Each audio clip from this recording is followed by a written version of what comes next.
Antes de empezar esta enseñanza me gustaría hacer mías las palabras de Fraile Juan de la Cruz que dicen: si he malentendido o si me he equivocado en algún punto, tanto si lo deduje de las Escrituras como si no, no es mi intención desviar el significado verdadero de la Sagrada Escritura o de la doctrina de nuestra Santa Madre la Iglesia Católica.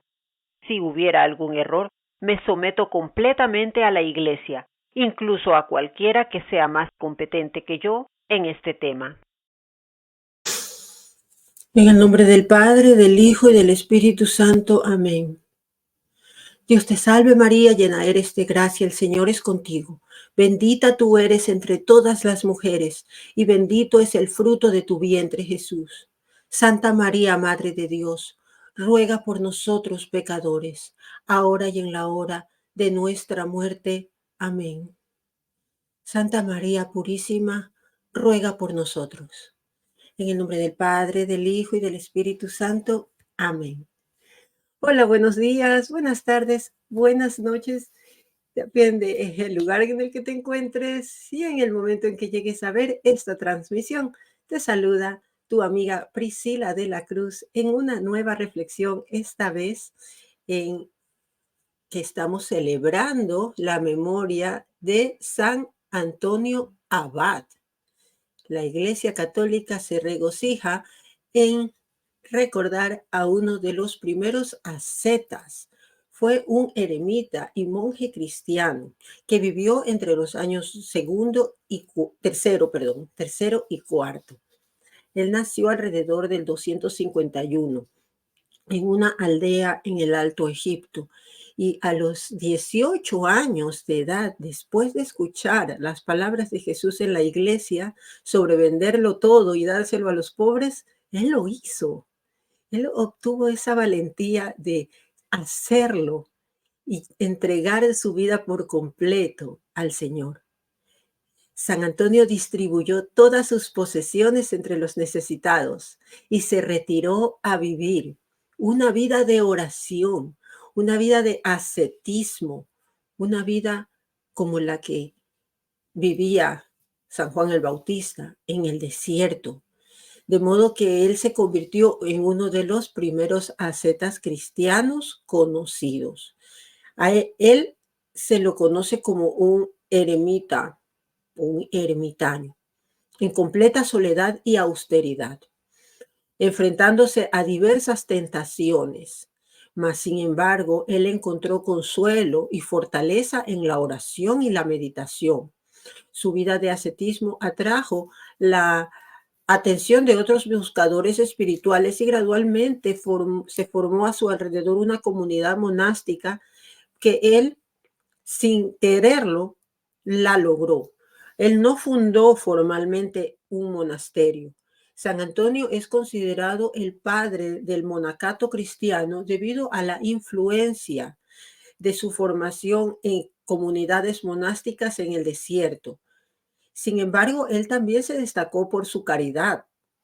Él tenía mucha compasión por los necesitados y se involucró activamente en la ayuda de enfermos y en la defensa de los cristianos durante las persecuciones.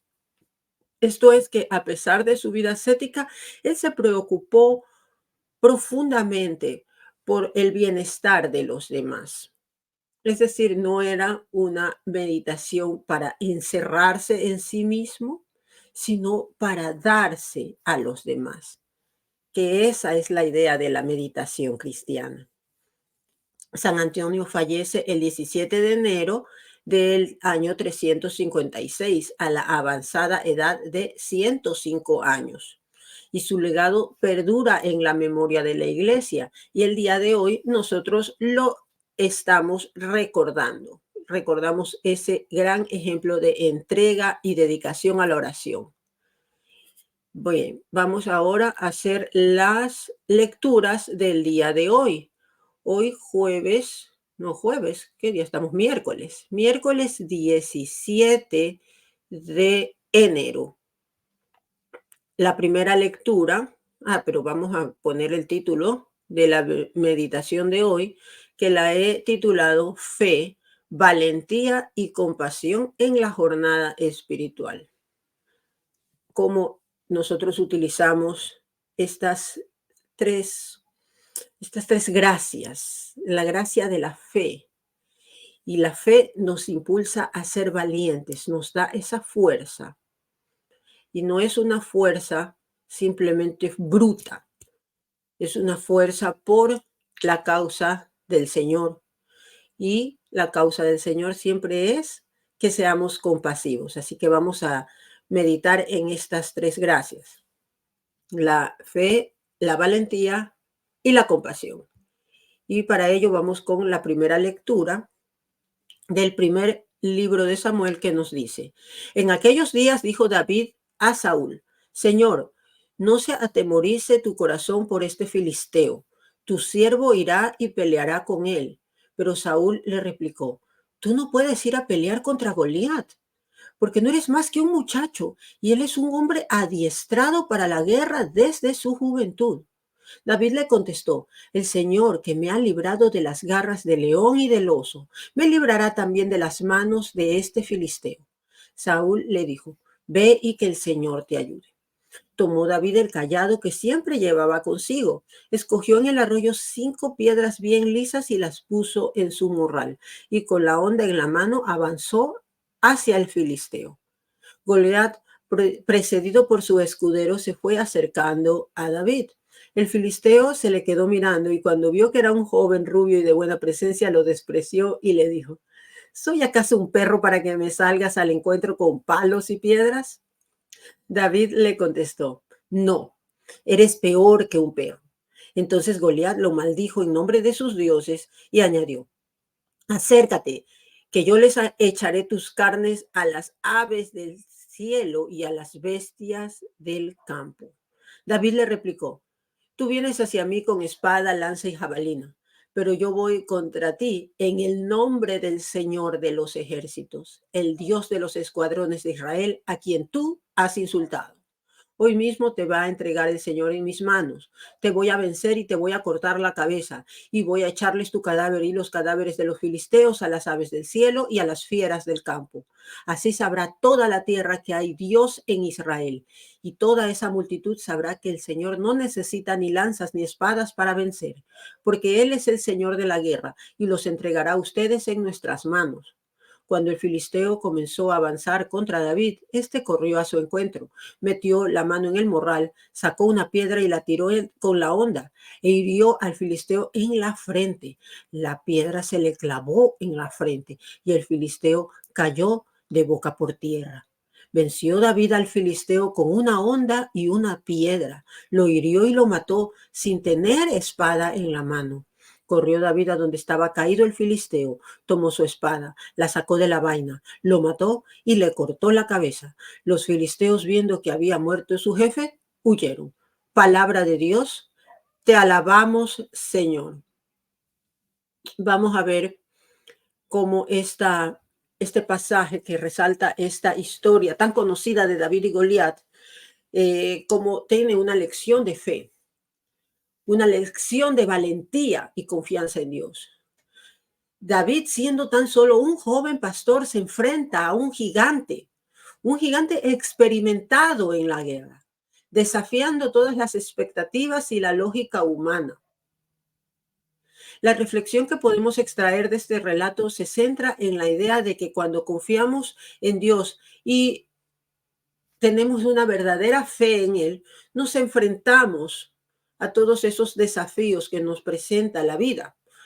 El Señor nos fortalece, Él nos guía. David no se apoya en su propia fuerza, sus habilidades, sino que confía en el Señor de los ejércitos. Este es un recordatorio que aunque enfrentemos situaciones aparentemente imposibles, la fe en Dios puede vencer cualquier obstáculo. Es importante también notar cómo en este pasaje se ve una escena aparentemente violenta. Aparentemente, porque los filisteos estaban oprimiendo a los israelitas y blasfemaban contra nuestro Señor. Esto es algo que el Señor no podía permitir, esa opresión para su pueblo. y este otro pueblo que estaba rendido, perdón, este otro pueblo de los filisteos que estaba rendido a otros dioses, a dioses falsos.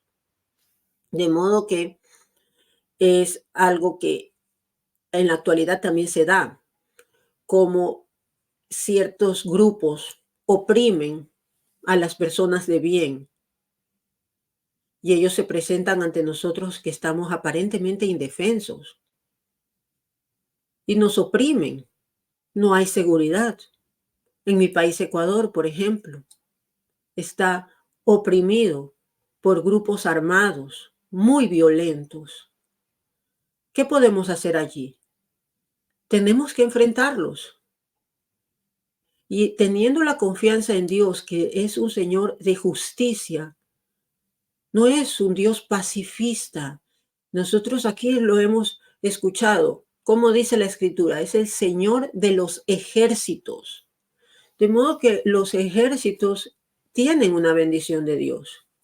De modo que los ejércitos tienen una aprobación, pues Él quiere que su pueblo esté libre de esas opresiones. Así que desoigamos a aquellos que hablan sobre mentados derechos humanos, a aquellos que nos oprimen a nosotros, gente de bien, y ellos no tienen ninguna compasión por nosotros, no la tienen. A veces por robar un simple celular son capaces de tomar la vida de gente inocente. Entonces llega el momento en que tenemos que armarnos y defendernos. Y en este pasaje vemos que el Señor avala la defensa propia. Es algo que lo avala. Además, la elección de David para enfrentar a Goliat con una honda y 5 piedras lisas en lugar de armaduras y armas convencionales resalta la importancia de depender de la voluntad divina y no de estrategias humanas. Esto es que el Señor, con las pocas herramientas que nosotros podamos tener cuando está de nuestro lado, nos entrega la victoria. David reconoce que es el Señor quien lo ha librado en situaciones anteriores, de modo que él confía en que va a librarlo también ante este gigante, que era un estratega, que él tenía mucho entrenamiento en enfrentamientos. Pero David confía en el Señor. Esta victoria de David no solo demuestra la fidelidad de Dios hacia aquellos que confían en Él, sino también que revela la soberanía, una soberanía divina en todas las circunstancias. David proclama que no es la espada ni la lanza lo que determina la victoria, sino el Señor de los ejércitos. En la vida cotidiana, este relato nos invita a enfrentar nuestros propios gigantes con la misma confianza en Dios, recordando que Él es nuestro protector y guía. Si estoy contra Dios, ¿quién contra mí? Esa debe de ser nuestra mentalidad, incluso cuando nos enfrentamos a la delincuencia organizada, ese tipo de cosas. Tenemos que tener confianza en el Señor, que Él nos va a proteger, que Él nos va a dar la victoria. Y si caemos, por eso debemos mantenernos en un estado constante de gracia, pues llegaremos a la presencia del Señor. Esa es nuestra fe. No tengamos miedo. La historia de David y Goliat es un testimonio de cómo la fe combinada con la acción valiente puede conducir a la superación de cualquier desafío, por más imponente que parezca. Vamos ahora a ver la lectura del Salmo responsorial que dice: Bendito sea el Señor, bendito sea el Señor, mi roca firme. Él adiestró mis manos y mis dedos para luchar en lides. Bendito sea el Señor. Él es mi amigo fiel, mi fortaleza, mi seguro escondite, escudo en el que me amparo, en el que los pueblos a mis plantas rinde. Bendito sea el Señor. Al compás de mi cítara, nuevos cantos, Señor, he de decirte, pues tú le das a los reyes la victoria y salvas a David, tu siervo humilde. Bendito sea el Señor. Nuevamente vemos cómo la iglesia nos entrega estas lecturas que van en armonía para llevarnos un mensaje. No es casualidad. Nada es casualidad en la iglesia, en la manera como se nos presentan en este hermoso salmo lleno de gratitud y alabanza que nos invita a reflexionar sobre la relación íntima que el salmista tiene con Dios. Cada verso resuena en un reconocimiento profundo de la bondad y fidelidad del Señor. En el primer verso, por ejemplo, el salmista proclama la bendición al Señor, reconociéndolo como su roca firme. Esta imagen de Dios como roca simboliza la solidez, la seguridad, la estabilidad que nos da el Señor en nuestro camino. Si tenemos al Señor como nuestra roca, como nuestro fundamento, no tenemos inestabilidad, no vamos a caer. En nuestra vida espiritual, el Señor es la roca sobre la cual construimos nuestra fe. Y es algo que ya nuestro Señor Jesucristo nos lo ilustró en parábolas con la construcción de la casa sobre la roca. Es una casa que va a soportar las embestidas del tiempo, de las aguas, de los vientos.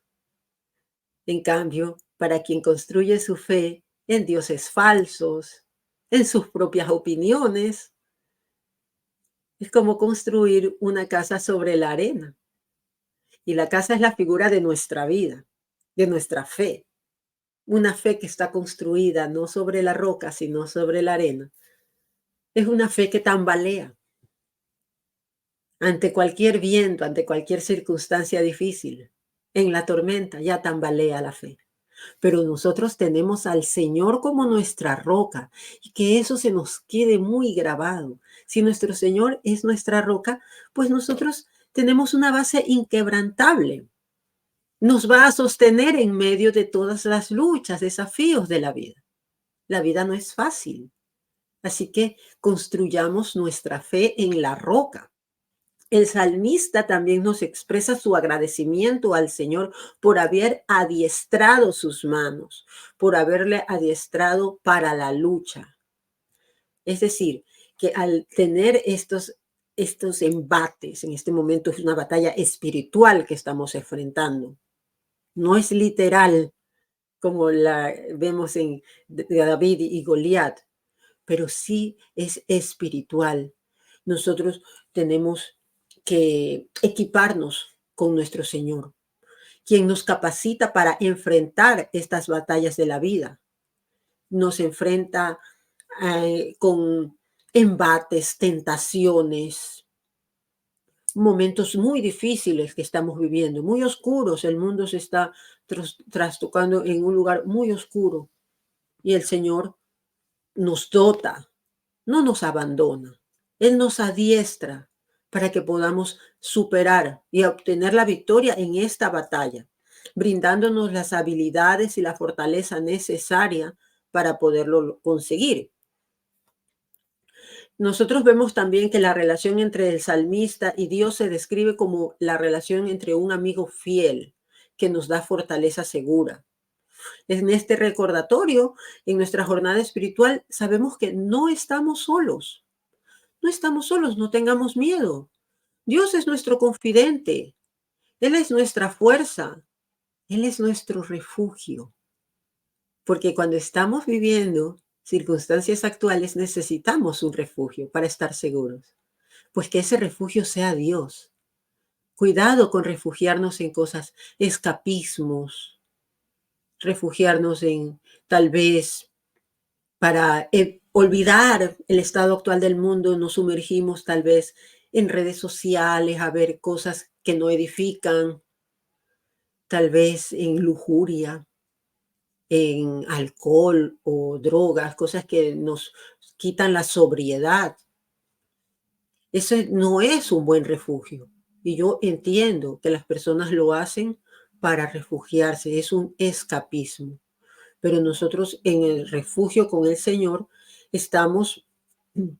vamos a tener a Dios de nuestro lado, obtendremos la victoria. Él es así, Él es fiel, si nosotros somos fieles. Así que de nuestra parte nos toca ser totalmente fieles. El Señor no nos va a fallar.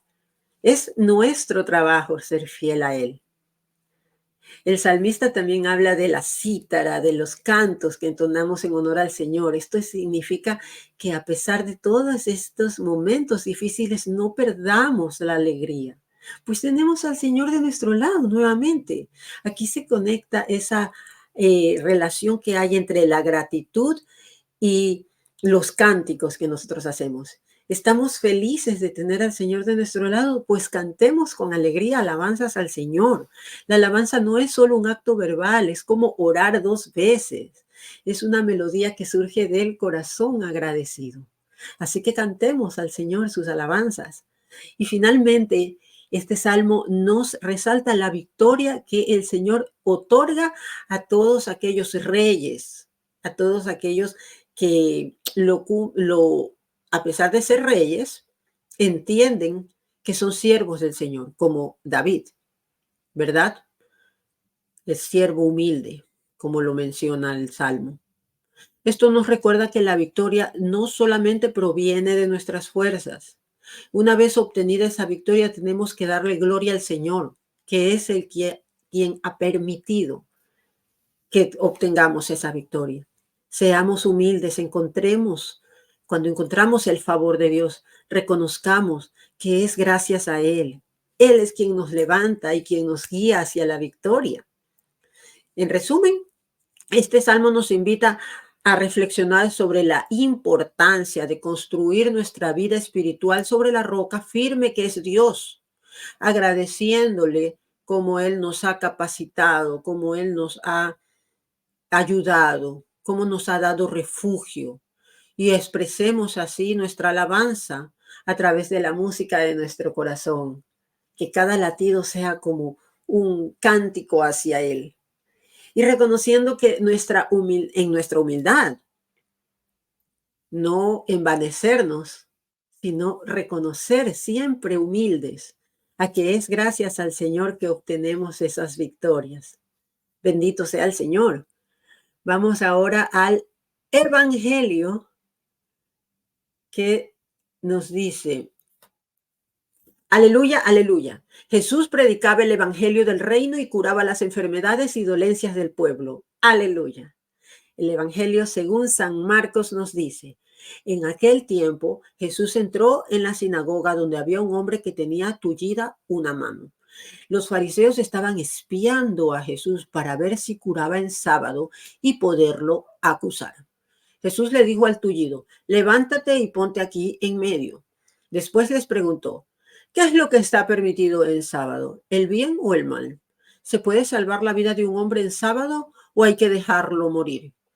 Ellos se quedaron callados. Entonces, mirándolos con ira y con tristeza porque no querían entender, le dijo al hombre, extiende tu mano. La extendió y su mano quedó sana. Entonces se fueron los fariseos y comenzaron a hacer planes con los del partido de Herodes para matar a Jesús. Palabra de Dios. Gloria a ti, Señor Jesús. Aquí vemos esa siempre, ¿cómo se podría decir? Esa búsqueda de acusar siempre a nuestro Señor Jesús. Acusarlo por medio de las leyes. De decir, bien, pues el sábado no se hace nada, pero el Señor curaba en sábado. Él sentía compasión y la compasión no tenía por qué parar el sábado. La compasión es algo que debemos tener siempre y nuestro Señor aquí nos lo demuestra. Y Él entendiendo, sabiendo los corazones de las personas, el único que puede hacer esto, Él se da cuenta de sus intenciones y les cuestiona en ese momento qué es lo que está permitido el sábado. A ver, ustedes que son los maestros de la ley, ¿qué es lo que está permitido hacer el sábado? ¿El bien o el mal? ¿Hay que dejar a este pobre hombre que se muera, que se quede ahí con su mano tullida? No, lo siento, es sábado, no puedo. Pero Jesús lo curó el sábado. Él le ordena con su autoridad y soberanía infinita, extiende tu mano, y el hombre sale curado. Este pasaje nos muestra cómo Jesús tiene una continua misión de predicar el Evangelio, que no para en los sábados. Esto nos revela no solo el poder curativo de Jesús, sino también la resistencia y dureza de corazón de quienes lo estaban observando. Siempre estos fariseos con esa intención de acusar a Jesús, en lugar de entender su mensaje. Ellos estaban atentos para ver en qué momento cometía un error, o sea, una transgresión al sábado. La ley judía prohibía ciertas actividades, como sanar durante el sábado, y los fariseos buscaban cualquier oportunidad para criticar a Jesús. Cualquier oportunidad. Esta escena ocurre en una sinagoga. Jesús sabía quiénes estaban allí, los fariseos. Él sabía, él los enfrentaba. Él tenía la valentía de enfrentarlos, pero también tenía compasión y sabiduría. De modo que él presenta esta pregunta a los fariseos: ¿qué es lo que está permitido hacer el sábado? ¿El bien o el mal? ¿Se puede salvar la vida de un hombre en sábado o hay que dejarlo morir? Hay que dejar morir a una persona que busca la ayuda de la iglesia, digamos, en este momento. ¿Hay que dejarlo morir? No. Esta pregunta confronta la rigidez legalista y destaca la esencia misma del sábado como un día de descanso y liberación. De modo que el Señor utiliza el día sábado para liberar a este hombre.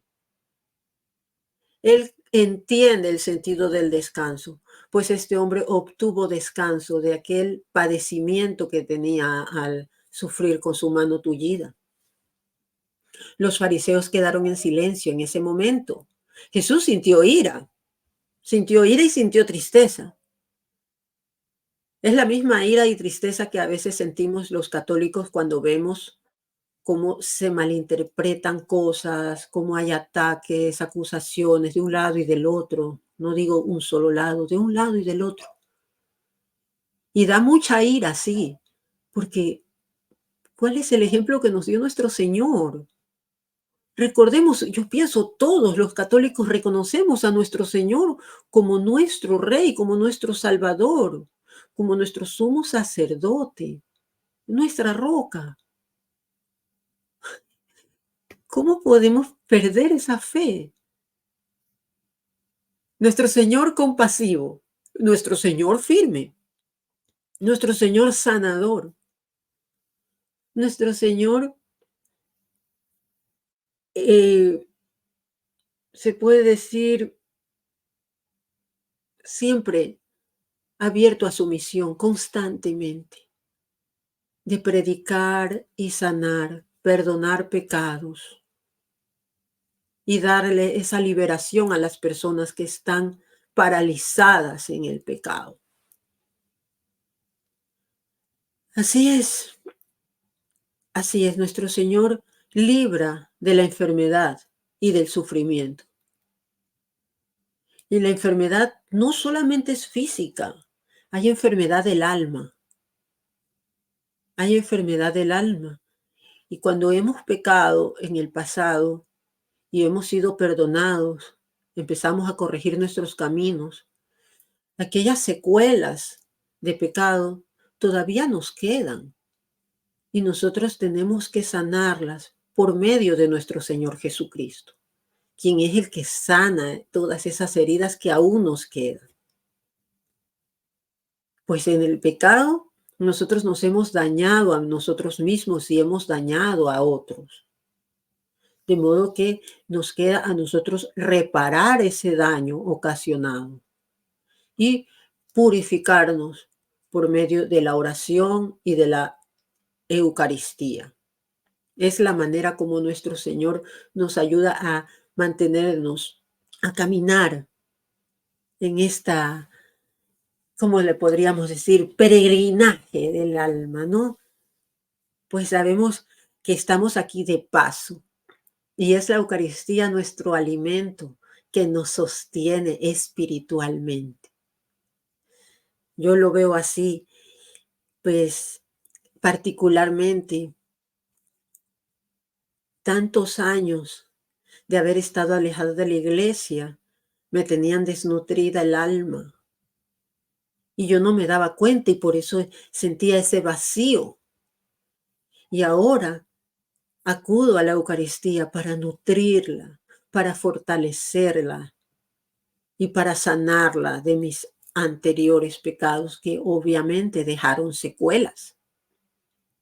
Vemos a los fariseos reaccionar ante Jesús y comienzan a hacer una confabulación con Herodes.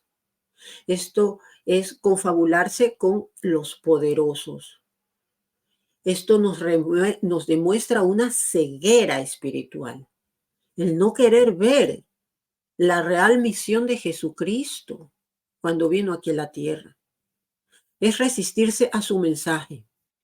En lugar de maravillarse por el poder divino que él manifestaba con estas curaciones, ellos conspiran para matar al Señor. La dureza de sus corazones contrasta con la compasión y el amor que Jesús ofrece. Y esto es algo que lo tenemos que tener claro, pues la Escritura, todo lo que ha quedado plasmado en ella, es para que nosotros lo usemos como un espejo y veamos y nos reflejemos allí. ¿Tenemos un corazón duro o estamos intentando imitar a nuestro Señor en la compasión con los demás, en ayudarles a los demás? Pues no es solamente decir, bueno, yo defiendo la fe y recibo insultos, soy bienaventurado. Pero ¿dónde quedan las obras de misericordia que tenemos que hacer con los demás?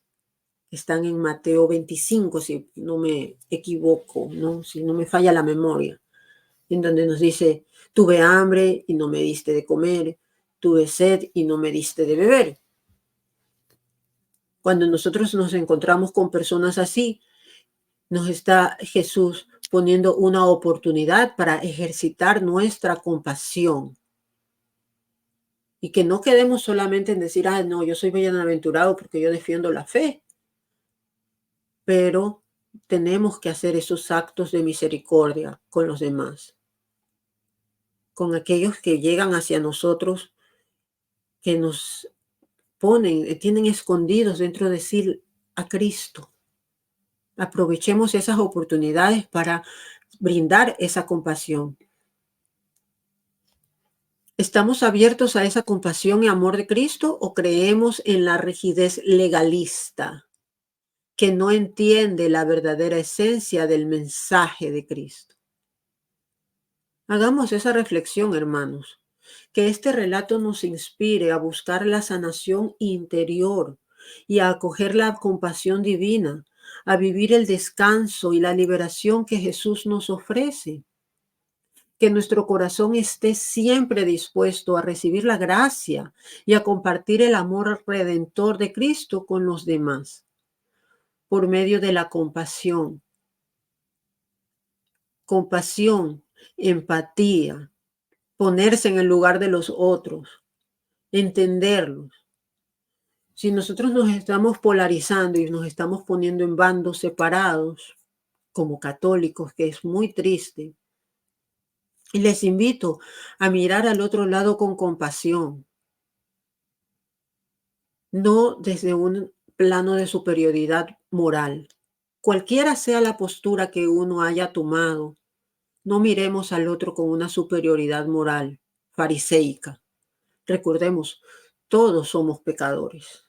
No seamos hipócritas. No nos creamos más que otros. Todos. Examínate. Yo me he examinado.